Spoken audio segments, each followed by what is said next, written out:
हे मनुष्य, खजाना शब्द का उपयोग स्वयं ईश्वर ने किया है।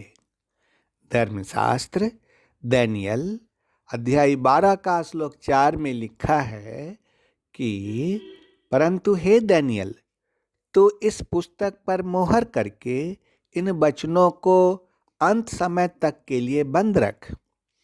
यही बुक खजाना है। यह खजाना छिपा कर रखते हैं ताकि अगली पीढ़ी या उसकी अगली पीढ़ी उसे खोद कर बाहर निकाल ले। लोगों ने एक जगह खुदाई की, लेकिन उसे खजाना नहीं मिला। दूसरे जगह खुदाई की तो उसे खजाना मिल गया। इसी तरह 2000 साल से लोग धर्मशास्त्र के खजाने के लिए खोद खोद कर देख रहे हैं। यानी आपके पीढ़ी के लिए धर्मशास्त्र में खजाना है। आपके खोजने के लिए भी जो समय है वह भी अंत का समय ही है और ईश्वर के दूसरे आगमन के बारे में है। पहले लोग ईश्वर के आगमन का इंतजार कर रहे थे, लेकिन अब ईश्वर के दूसरे आगमन का इंतजार कर रहे हैं। ईश्वर ने 2 व्यक्तियों को यह खजाना दिया, एक दानियल तथा दूसरा यूहन्ना को। ईश्वर ने दानियल से कहा कि इस खजाना को सील करके रखो, परंतु यूहन्ना को ईश्वर ने कहा कि जो कुछ मैं तुझे बता रहा हूँ इसे सभा में सबको कहना है। एक तरफ ईश्वर दानियल को आदेश दे रहे हैं। क्या आदेश दे रहे हैं? सील बंद कर रखने के लिए कह रहे हैं। तो दूसरी तरफ यूहन्ना को सील खोलकर लोगों से कहने के लिए आदेश दे रहे हैं। दोनों ही भविष्यवक्ता हैं और ईश्वर ने दोनों को अलग अलग काम दिए हैं। इसीलिए आपको दोनों भविष्यवक्ताओं को समझना पड़ेगा, क्योंकि ये दोनों अंत के समय में बताते हैं। दानियल और यूहन्ना के खजाने में क्या फर्क है? दानियल तो केवल यहूदी लोगों के लिए था। धर्मशास्त्र दानियल अध्याय 9 का श्लोक 24 और 25 यह कहता है कि तेरे लोगों यानी कि दानियल के लोगों और पवित्र नगर के लिए 70 सप्ताह ठहराए गए हैं कि उनके अंत तक का अपराध होना बंद हो और पापों का अंत और अधर्म का प्रायश्चित किया जाए और युग युग की धार्मिकता प्रकट हो और दर्शन की बात पर और भविष्यवाणी पर छाप दी जाए और परम पवित्र का अभिषेक किया जाए। इसलिए यह जान और समझ लो कि यरूशलेम को फिर से बसाने की आज्ञा के निकलने से लेकर अभिषिक्त प्रधान के समय तक 7 सप्ताह बीतेंगे। फिर 62 सप्ताह के बीतने पर चौक और खाई समेत वह नगर कष्ट के समय में फिर बसाया जाएगा। परंतु यूहन्ना ने भविष्यवाणी को सब लोगों के लिए लिखा। धर्मशास्त्र प्रकाशित वाक्य अध्याय 10 का श्लोक 11 यह कहता है कि तब मुझसे यह कहा गया, तुझे बहुत से लोगों और जातियों और भाषाओं और राज्यों के विषय में फिर भविष्यवाणी करनी होगी। आप यदि गौर से देखें तो आपको पता चलेगा कि यूहन्ना को सभी लोगों को कहने के लिए आदेश दिया गया था। यहेजकेल अध्याय 3 का श्लोक 1 से 3 में यह लिखा है कि तुम इजरायली लोगों को भविष्यवाणी करके कहो। दानियल के भविष्यवाणी के समय में दानियल अन्य जाति के देश में था, परंतु भविष्यवाणी के समय यूहन्ना जेल में था। दानियल जेल में नहीं था, बल्कि वह आशीषित जीवन जी रहा था, लेकिन बंधुआई में था। धर्मशास्त्र रोमियो अध्याय 11 में कहा गया है कि पौलुस कहता है कि जैतून में जंगली जैतून को जोड़ दिया गया है। इजराइल के साथ आप लोगों को जोड़ दिया गया है और यह अपने समय काल में पूरा हो जाएगा। यह कब पूरा होगा? अंतिम समय में। ईश्वर पुत्र आदि श्री अरुण कहता है कि अंतिम समय अब है। धर्मशास्त्र दानियल अध्याय 12 के श्लोक 4 में कहा गया कि इसे सील लगा कर रख और इसे अंतिम समय में खोलना। इसे कब खोला गया? धर्मशास्त्र प्रकाशित वाक्य अध्याय 6 में एक पुस्तक खोली गई जिस पर सील लगी थी। तो अब आप बताइए कि अंतिम समय कब है? प्रकाशित वाक्य के आते ही अंतिम दिन आ गए। धर्मशास्त्र प्रेरितों के काम अध्याय 2 का श्लोक 17 की यह भविष्यवाणी कहाँ पूरी होगी? बताइए। इसके अनुसार परमेश्वर कहता है कि अंत के दिनों में ऐसा होगा कि मैं अपना आत्मा सब मनुष्यों पर उड़ेलूंगा और तुम्हारे बेटे और तुम्हारी बेटियां भविष्यवाणी करेगी और तुम्हारे जवान दर्शन देखेंगे और तुम्हारे पुराने स्वप्न देखेंगे। मेरा आपसे प्रश्न है कि यह भविष्यवाणी कहाँ और कब पूरा होगा? अंतिम दिन। अंतिम दिन प्रेरितों के काम अध्याय 2 के दिनों में ही शुरू हो गई। प्रेरितों के काम अध्याय 2 के बाद ही प्रकाशित वाक्य लिखा गया था। अब हम सभी लोग अंतिम दिनों के अंत में खड़े हैं। अभी अंत के दिनों का अंतिम समय काल चल रहा है।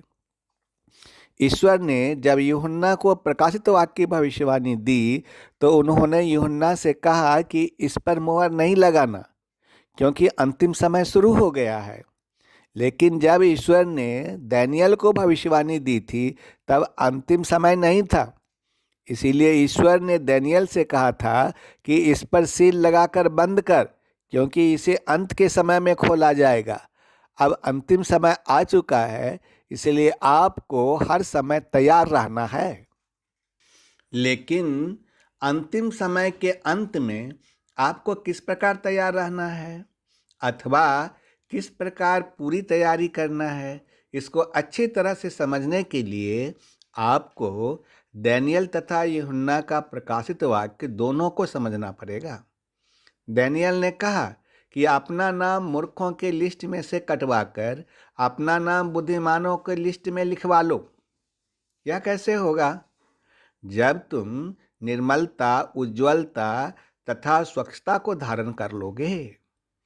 धर्मशास्त्र दानियल अध्याय 12 के श्लोक 10 उलट करके देखो। यूहन्ना कहता है कि अपना नाम जीवन की पुस्तक में लिखवा लो। क्यों? क्योंकि जिसका नाम जीवन की पुस्तक में लिखा हुआ नहीं मिलेगा उसको आग की झील में डाला जाएगा।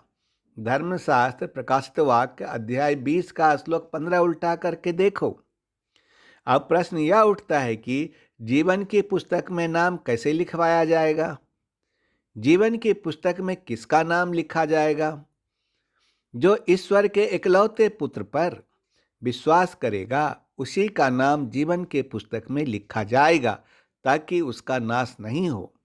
धर्मशास्त्र यूहन्ना अध्याय 3 का श्लोक 16 यह कहता है कि परमेश्वर ने जगत से ऐसा प्रेम किया कि उसने अपना इकलौता पुत्र दे दिया ताकि जो कोई उस पर विश्वास करे वो नाश न हो वरन अनंत जीवन पाए।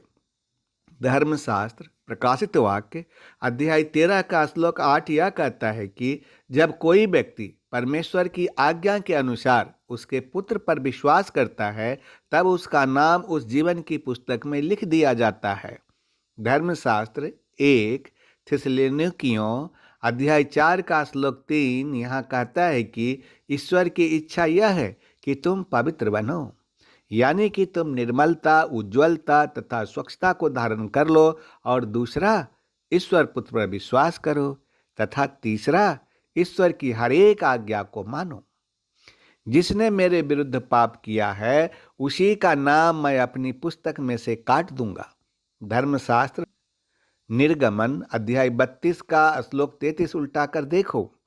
धर्मशास्त्र प्रकाशित वाक्य अध्याय 3 का श्लोक 5 यह कहता है कि जो जय पाए उसे इसी प्रकार श्वेत वस्त्र पहनाया जाएगा और मैं उसका नाम जीवन की पुस्तक में से किसी रीति से न काटूंगा, पर उसका नाम अपने पिता और उसके स्वर्गदूतों के सामने लूंगा। हे धूल में पड़े लोगों, मैं ईश्वर पुत्र आदि श्री अरुण चाहता हूं कि तुम अपने अंदर क्रांति लाओ और सारी धरती पर क्रांति ला दो। सभी लोगों को मोक्ष मिले, इसका केवल एक ही उपाय है, क्रांति। हे मनुष्य, तो मन की चाल समझ लो, तो समझो कि तूने सब समझ लिया। यदि तुम मन को पहचान लिया तो कुछ और पहचानने की जरूरत नहीं। मन की चाल को समझते ही चेतना अपने में लीन हो जाती है। जब तक तुमने मन को नहीं समझा, तभी तक मन का अनुसरण करते रहोगे। मन के पीछे चलता है आदमी, या मानकर कि मन गुरु है। मन जो कहता है वह ठीक है, जो बताता है वह ठीक बताता है। एक बार अपने मन पर संदेह आ जाए तो जीवन में क्रांति की शुरुआत हो जाएगी। और मजे की बात यह है कि मन सभी पर संदेह करता रहता है और तुम कभी मन पर संदेह नहीं करते। मन पर तुम्हारी श्रद्धा भरपूर है, उसका कोई अंत नहीं। और मन तुम्हें रोज गड्ढे में डाले तो भी तुम्हारी श्रद्धा नहीं टूटती। मेरे पास लोग आते हैं, वे कहते हैं कि लोगों की श्रद्धा कम हो गई। मैं उनसे कहता हूँ कि लोगों की जैसी श्रद्धा मन पर है, उसको देखकर मुझे ऐसा नहीं लगता है कि लोगों की श्रद्धा उठ गई। कितना भी भटकाए मन, कितना भी सताए मन और कितना भी भरमाए मन, लेकिन श्रद्धा नहीं टूटती। श्रद्धा तो भरपूर है, परंतु गलत दिशा में है। आज तक मुझे कोई भी अश्रद्धालु व्यक्ति नहीं मिला। श्रद्धा गलत दिशा में हो सकती है, जिस पर नहीं होनी चाहिए उस पर हो सकती है, लेकिन अश्रद्धालु कोई भी नहीं है। और दो ही श्रद्धाएं हैं, या तो मन की श्रद्धा है या आत्मा की श्रद्धा है। या तो तुम अपने पर भरोसा करते हो या तो मन पर। अपने का अर्थ है जहां मन की कोई भनक भी नहीं, जहां कोई एक विचार भी नहीं उठता, जहां शुद्ध चेतना है। या तो तुम्हें उस शुद्ध चेतना पर तुम्हारा भरोसा है। यदि उस पर तुम्हारा भरोसा है तो तुम जीवन में कभी गड्ढा नहीं पाओगे और तुम्हारा पैर कभी गलत नहीं पड़ेगा। जब कोई व्यक्ति अपने मन पर भरोसा करता है, तब तो वह केवल गड्ढा ही गड्ढा पाएगा। मन तुम्हारा एक दृष्टिकोण है। वह कहता है कि जो नहीं होना चाहिए था वह हुआ। मन की कोई और अपेक्षा थी। अपेक्षा के पीछे क्रोध छिपा है। अगर तुम्हारे आगे एक कुत्ता आकर भौंक जाए तो तुम नाराज नहीं होगे। क्यों? क्योंकि वह एक कुत्ता था। अगर यदि तुम्हारे आगे कोई व्यक्ति भौंक जाए तो तुम क्रोधित हो जाओगे। क्यों? क्योंकि उससे तुम्हें बहुत अपेक्षा थी। अपेक्षा के अभाव का नाम ही क्रोध है। एक दिन एक फकीर रास्ते से गुजर रहा था। एक आदमी आकर उसे लाठी से मार दिया। उस आदमी को घबराहट हुई। वह आदमी भागने को था तो उसके हाथ से लकड़ी भी छूट गई। तो उस फकीर ने उसे लकड़ी उठाकर देते हुए कहा, ये भाई, लकड़ी तो ले जाओ। उस फकीर के साथ एक युवक चल रहा था। उसने कहा कि उसने ऐसा क्यों किया, आखिर बात क्या है? उस युवक ने उस फकीर से पूछा कि उस आदमी ने तुम्हें चोट पहुंचाया और तुम उसे लकड़ी उठाकर दे रहे हो, तो उसको कुछ कहे ही नहीं। फकीर ने उस युवक को जवाब दिया कि कहना क्या है, रास्ते से गुजर रहा हूं और पेड़ से एक डाल टूटकर गिर पड़े और मेरे सर तोड़ दिए, तो मैं क्या कहूं? संजोग की बात थी। पेड़ की शाखा टूटने पर थी और मैं गुजरने पर था। हो गया आपस में मिलन। अब कहना क्या है, इस आदमी को किसी और आदमी को मारना था, उसे हम मिल गए। वह जो काम कर सकता था वही उसने किया। यदि नहीं कर सकता था तो करता ही क्यों? यह संसार मेरी अपेक्षा से चले, इससे ही तो क्रोध उत्पन्न होता है। जिसको तुम अपनी अपेक्षा से चलाना चाहा, उससे ही क्रोध होता है। जिससे तुम्हारा जितनी ही अधिक अपेक्षा होगी, उससे तुम्हारा उतना ही अधिक क्रोध होगा। पत्नी अपने पति पर आग बबूला हो जाती है, वह हर किसी पर नहीं होती। बाप बेटे पर गुस्सा हो जाता है, किंतु किंतु वह हर किसी पर गुस्सा नहीं होता। दूसरे पर गुस्सा होने का सवाल ही पैदा नहीं होता है। ऐसा क्यों होता है? क्योंकि बहुत आशाएं बंधी थी, इस पर इसने तोड़ दिया। इससे बहुत अपेक्षा थी, बड़ा सपना देखा था, सब उल्टा हो रहा है। तुम जान लो कि जिससे जिससे अधिक अपेक्षा होगी, वहाँ वहाँ ही अधिक क्रोध पैदा होगा। जिससे आपका कोई संबंध नहीं, वहाँ कोई क्रोध पैदा नहीं होता। अब तो तुम यह जान लो कि अपेक्षा के अभाव का नाम ही क्रोध है। अगर यदि तुम अपेक्षा को नष्ट कर दो तो क्रोध पैदा ही नहीं होगा। मन की चाल ही ऐसी है कि दूसरे से बहुत अधिक उम्मीद कर बैठता है। हे मनुष्य, तुम मन की चाल को समझ लो। क्यों? क्योंकि मन तुम्हें देखने नहीं देता। मन तुम्हें अंधा रखता है। मन तुम्हारे आंखों को धुंधला रखता है। मन तुम्हें धुएं से भरा रखता है।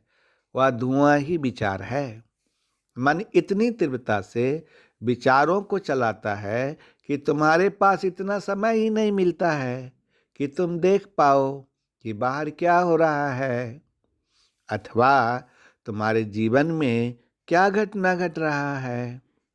मन तुम्हें विचारों में उलझाए रखता है। जैसे छोटे बच्चे को आप खिलौना देते हो, तो यदि उसकी माँ मर भी गई तो वह अपने खिलौने से खेलता रहता है। वह खिलौने में उलझा रहता है।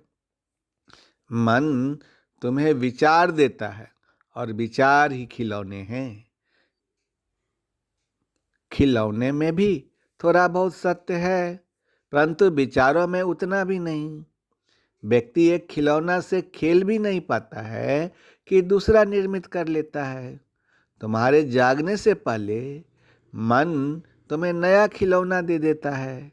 पुराने से तुम ऊब जाते हो, तब मन नई उलझनों में डाल देता है।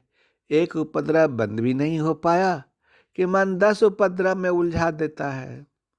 यह इतनी तीव्र गति से होता है कि एक खिड़की भी बनाने का समय नहीं देता, ताकि जहां से तुम देख सको कि जिंदगी में क्या हो रहा है। मन दूसरे से पाना चाहता है शांति। मन दूसरे से ही पाना चाहता है अशांति। मन सदा दूसरे पर ही लगा रहता है। मन को तो अपने पर लगी होनी चाहिए।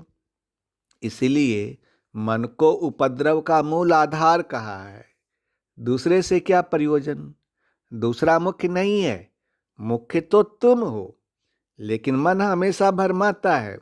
अगर तुम दुखी हो तो मन तुम्हें कह रहा है कि जरूर तुम्हें कोई दूसरा दुखी कर रहा है। तुम किसी न किसी पर दुख थोप देते हो। जब भी तुम सुखी होते हो तो मन कहता है कि जरूर किसी दूसरे के कारण सुख मिल रहा है। तब तुम सुख दूसरे पर थोप देते हो। सच्चाई क्या है? दुख भी अपने कारण मिलता है और सुख भी अपने कारण मिलता है। मन कोशिश करता है कि दुख को छोड़ दूं, और मन हमेशा कोशिश करता है कि सुख को बचाए रखूं। लेकिन ज्ञानी सुख और दुख दोनों को छोड़ देता है। कर्म के बैलेंस शीट से प्रारब्ध बनता है। प्रारब्ध को भोगने के लिए मनुष्य को नया शरीर मिलता है। प्रारब्ध में सुख भी होता है, दुख भी होता है, और सुख तथा दुख मिला हुआ भी होता है। अब सुख को तो आपने भोग लिया, परंतु दुख तथा दुख और सुख मिला हुआ फल कौन भोगेगा? व्यर्थ ही दूसरे पर दोष लगाते हो। सुख भी दूसरे के कारण मिला और दुख भी दूसरे के कारण मिला। वास्तव में ये मन का भ्रम है। मन के टेढ़ी मेढ़ी चाल के कारण भेद मालूम पड़ता है। ऐसा अनुभव होते ही सुख और दुख दोनों ही छूट जाते हैं। छोड़ना भी नहीं पड़ता, जैसे हाथ में आग हो। आपको छोड़ना पड़ेगा कब? जब आपको समझ में आ जाए कि ये आग है। घर में यदि आग लगी हो तो आप अपने आप को घर से बाहर निकालोगे। किसी से पूछना नहीं पड़ेगा कि कहाँ से बाहर निकलूं। शब्द मार्ग क्या है? तुम खिड़की से छलांग लगाकर बाहर निकल जाओगे। तुम यह ना पूछोगे कि खिड़की से बाहर कूदना उचित है या अनुचित, शिष्टाचार है या अशिष्टाचार। तब तुम कहीं से भी छलांग लगाकर बाहर निकल जाओगे। लेकिन घर में आग लगी हो, इसका एहसास तो हो जाए। जैसे ही आप सुख और दुख के सच्चाई को जान जाओगे और तुम ईश्वर के भीतर जाओगे तो तुम्हें तत्काल ही मोक्ष मिल जाएगा। दुख और सुख बाहर ही छूट जाएगा। जो शेष रह जाएगा वही तुम हो। जो शेष रह जाता है वही ईश्वर है। लेकिन मन तुम्हें छलांग लगाने नहीं देता। मन कहता है कि दूसरे ने दुख दिया, मन कहता है कि दूसरे ने सुख दिया। मन दूसरे पर नजर टिकाए रखता है। मन अपने काम में निपुण है। वह एक को आधा दिखता है और आधे को देखने नहीं देता है। मन आधे को ही देखने की व्यवस्था है। इसीलिए मन भ्रम को पैदा करता है। मन दोनों को कभी एक साथ नहीं देख सकता। इसीलिए दोनों को लोग एक कैसे माने? इसीलिए जहाँ एक है वहाँ मन दो देखता है। जहाँ तुम दो देख लिया वहाँ संसार खड़ा हो जाएगा। मन एक को शत्रु देखता है और एक को मित्र देखता है। मित्र कभी भी शत्रु हो सकता है और शत्रु कभी भी मित्र हो सकता है। मन एक में प्रेम देखता है और एक में घृणा देखता है। प्रेम घृणा में बदल सकता है और घृणा प्रेम में बदल सकता है। जब मन एक को दो देख लिया तभी गलती हो गया। समझो प्रारंभ से ही गलती शुरू हो गई। ऐसा तब होता है जब तुम्हारी चेतना अस्थिर हो गई। चेतना अस्थिर होने के कारण ही ऐसा होता है। अगर किसी साधन से तुम चेतना की स्तर के इस दोष को मिटा दो तो तुम्हें मोक्ष मिल जाएगा। तथास्तु, अर्थात ऐसा ही हो।